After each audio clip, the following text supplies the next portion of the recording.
19 दिन तक शांत रहने के बाद गंगा का जलस्तर फिर से तेजी से बढ़ने लगा है। सोमवार सुबह तक जलस्तर 5 सेंटीमीटर प्रति घंटे से बढ़ रहा था।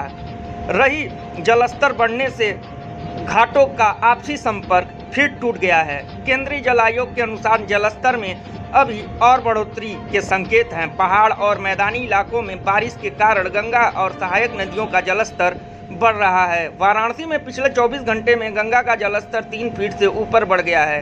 माना जा रहा है कि यदि गंगा का जलस्तर इसी तरह से बढ़ता रहा तो आने वाले दिनों में एक बार फिर से समस्या खड़ी हो सकती है और घटती हैं।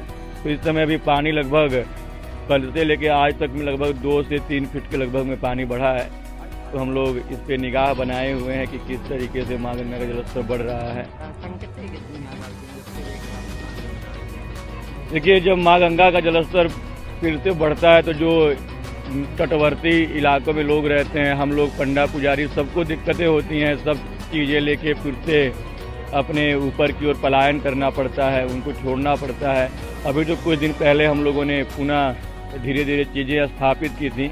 अब लग रहा है कि फिर से चीज़ें हटानी पड़ेंगी। सब घाटों से संपर्क, आप देख सकते हैं कि एक दूसरे के घाटों से संपर्क पुनः टूट गया है। अभी कुछ दिन पहले ही सफाई किया गया था मट्टी का, फिर से इस पे कार्य करना पड़ेगा। घट गया था लेकिन पुनः गंगा बढ़ाव पर स्थिर है। और हम मध्य प्रदेश में और अन्य जगहों पर जो बारिश हुई है काफ़ी, उसका जल जो है इसमें मिश्रित हुआ है, इसीलिए माँ गंगा का बढ़ाव जारी है। और भारत सरकार ने 5 प्रदेशों को कहा भी है कि बहुत बड़ा चक्रवात आने वाला है, आप लोग सतर्क रहिएगा। बनारस में बाढ़ आ रहे हैं, तमाम घाटों के ऊपर डूब गए, मंदिर डूब गए, कितनी दिक्कतें होंगी अगर एक सवाल इस बात का कि गंगा की परिधि में लोग घर द्वार मंदिर बनाते ही क्यों हैं, यह भी एक बहुत बड़ा प्रश्न है।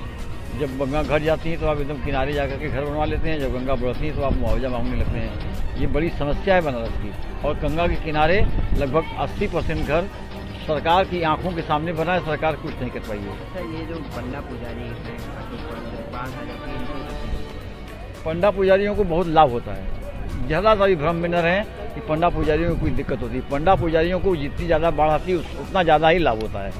पंडा पुजारी किसी भी स्थिति में घाटे में नहीं रहते हैं। उनका पूजा पाठ अगर 80 चौराहे पर चला जाएगा गंगा, तो वहाँ उनका शुरू हो जाएगा। उनकी रोजी रोटी है, वो उनको कोई नुकसान नहीं होता है। भ्रम में न रहे कि उनको नुकसान होता है जो गंगा की परिधि को बिना जाने आके के बस जाते हैं, उनके घरों में पानी घुसता है, उनको मुआवजा चाहिए, उनके घरों में परेशानी होती है। ऐसे ही लेटेस्ट खबरों के लिए बने रहिए पब्लिक वाइब ऐप पे।